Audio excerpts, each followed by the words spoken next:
And I barely could pay my rent there, struggling, father and everything.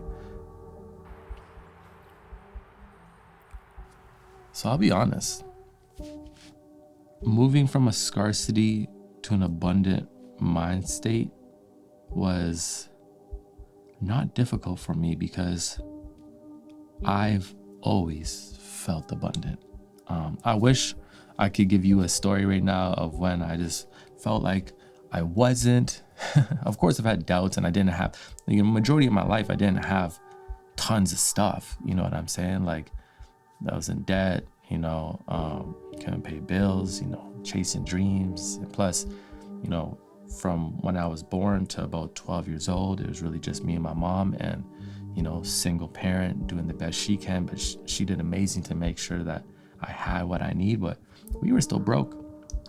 But I always felt abundant. Like I always said, I've always said, and this is just me being humble. It's not being cocky. I've just known, and it's a gift that was given to me. It was an understanding that was given to me from a very early age that, lots of people will know who I am. I knew that since I was like 6 years old. I'm like, lots of people will know who I am one day. I didn't know why, I didn't know how, but I just knew. And even though like we didn't have a lot, I always looked and saw, like, I don't know, let's say people who had a lot, like let's say material wealth. I always said, yeah, I'll have that one day. You understand? And people would be like, you're crazy, how you gonna get that? I didn't go to university, I didn't go to college. Not saying that you shouldn't, I'm just saying I didn't. And people would look at me like, you ain't got no plan. Like, how are you gonna get abundance in your life? And I was like, God and hard work, faith, I just believe. I've never looked into the world and said, I can't live the life that I want to live. I've always said, yeah, I will live the life. Now, it didn't happen on my exact timeline. Nope. It didn't happen on my exact timeline. It happened on God's timeline, which is the best timeline, you understand? But knowing abundance and feeling abundance is a perspective shift and also a knowing, right? I do believe that our abundance is in our inner treasures, right? So it's the love we have for ourselves. It's our joy. It's our ability to forgive and have compassion for others, our ability to tell the truth, to be honest, right? Like these characteristics, these personality traits, these things that make us who we are, the condition of our heart, that is where abundance comes from, you understand? And then the rest, the material possessions like the car, the house, the resources, the things that make your life fancy and comfortable, those are gifts, you understand, for your hard work, you understand? I make way more money than I ever made in my life. You know what I'm saying? Just in the past year or two now. And I'm thankful for it. I have gratitude for it. But I don't even look at what I make, and I gotta do better sometimes, but I don't even look at what I make as my resources. I'm like, well, this was given to me, you understand? I'm just managing God's resources, because when I die, they'll still be here, you understand? When I die, my money, the houses I buy, all that stuff will still be here. I won't be able to hold it. So while I'm here, I'm just managing the abundance that was given to me. No attachment to it, you understand? But having gratitude for it.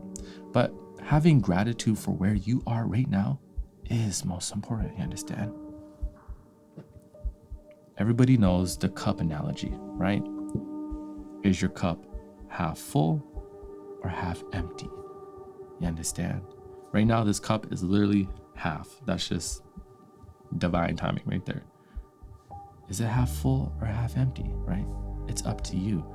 Even when I had nothing, I used to live in this like really tiny, it wasn't even a 1-bedroom apartment. It was a studio apartment that was like the size of a bedroom, but I had like a big balcony. That was the good part. And I barely could pay my rent there, struggling, father and everything.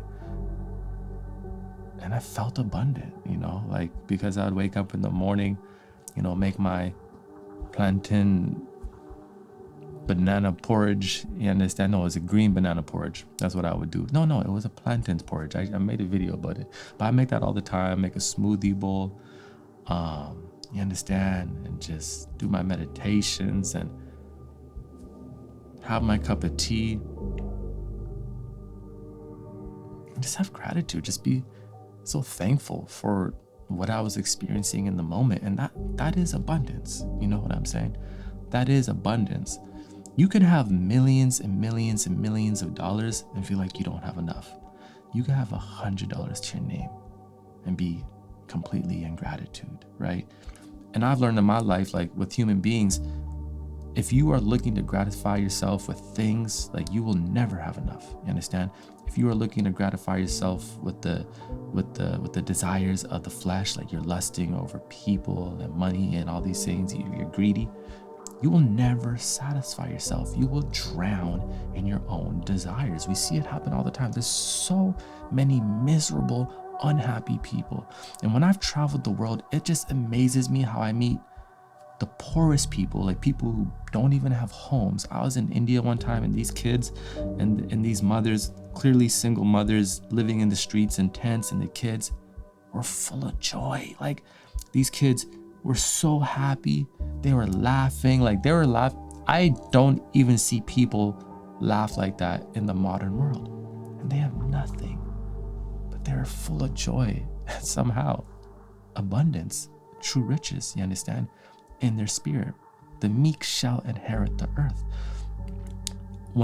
The way I judge people, in a sense, is I judge them by their righteousness, right? Not the things they've accumulated.